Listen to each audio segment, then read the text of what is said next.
Welcome to the Learning Pines YouTube. We hope this video helps. You start by rehydrating the seaweed so it's tender but not mushy.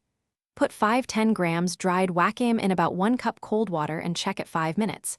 Once done, squeeze gently to release excess liquid.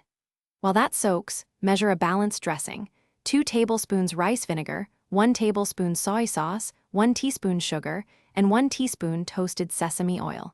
Prepare crisp additions like half a cucumber sliced thin and toast sesame seeds. These give texture and contrast to the salad. Once rehydrated, rinse the wakame under cold running water to remove residual salt and any grit, then squeeze out the excess moisture and chop into bite-sized pieces. Place the wakame in a mixing bowl and pour the prepared dressing over it. Toss gently so every strand gets coated without bruising. Taste and adjust. If it tastes flat, add a splash more rice vinegar. If too sharp, a pinch more sugar or a few drops of sesame oil will round the flavor. Add cucumber last so it stays crisp. Finish by chilling the dressed wakame for 10 to 15 minutes so the flavors marry and the seaweed firms slightly.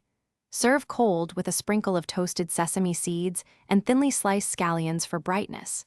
If you plan leftovers, keep them covered in the refrigerator for up to 2 days, but avoid long storage because wakame can get slimy. If it does become slightly slimy, rinse it briefly in cold water, redress with a little fresh rice vinegar and salt, and eat promptly for best texture. Thanks for watching. Consider subscribing if we helped you.